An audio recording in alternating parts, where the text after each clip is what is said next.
everybody. Welcome to 2025. Are you prepared? No, I'm not prepared.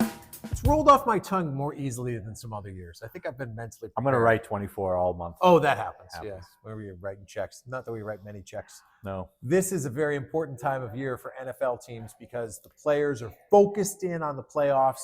And what many of them are choosing to do, Dave, is play. Yes. And maybe that's not the best idea because of what they're dealing with physically, which leads to my question of the week.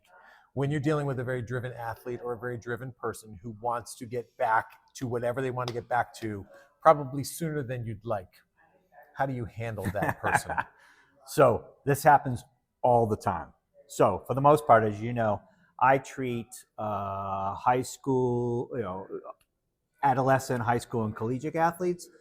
We got a spattering of professional athletes. So a professional athlete is a lot different because this is their job. Mm-hmm. This is their lifeline, and they're being paid significant amount of money.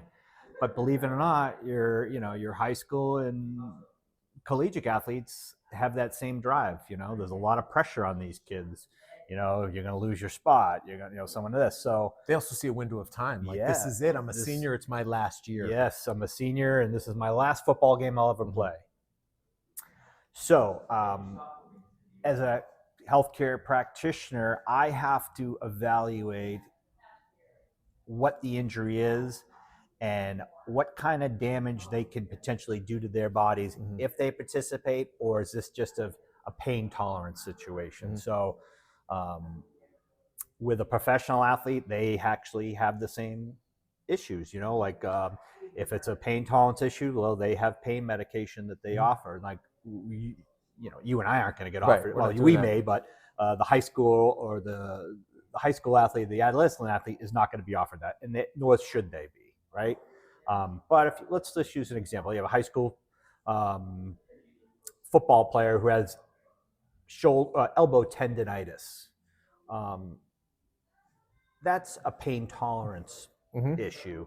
So if we can manage that symptom, so what I have to say to that athlete is, hey, listen, you got to get in here. We need to treat you. If you want to keep playing, we got to keep you pliable, flexible, strong, so they can manage that injury during the season. Or if they have a labral tear, for instance. I just had one of these, a quarterback who had a labral tear.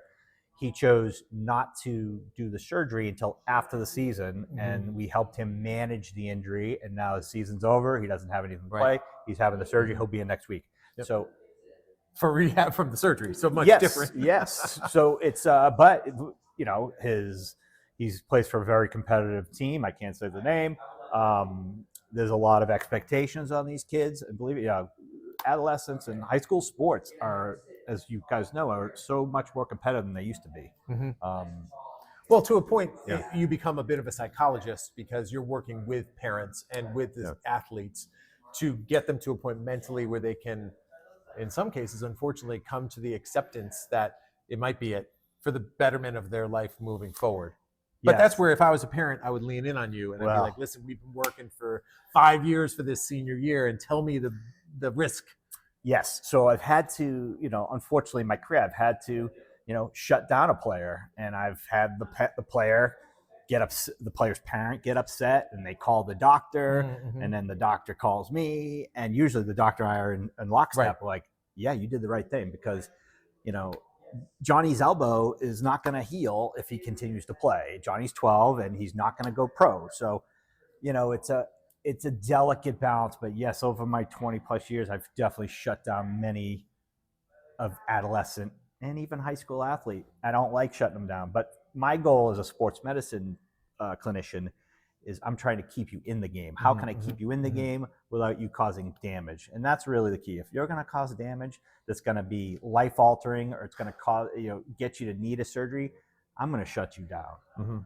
But if it's something we can manage and just, keep you going, and it's not going to cause long-term effects, then I'm going to help you. But it's tough. That's definitely one of the harder parts of our job. This is why you lean in. This is why you make that visit to APRPT and you just talk to the staff and have them give you some guidance, because it's not just physical all the time. He's been doing it for 20 plus years, so he's dealt with the mental. Yes. And you're a parent for the first time. You've got a teenager for the first time. He's been dealing with teenagers and teenage athletes for decades. So Yeah. lean in. Honestly, a lot of times it's the player wants to play.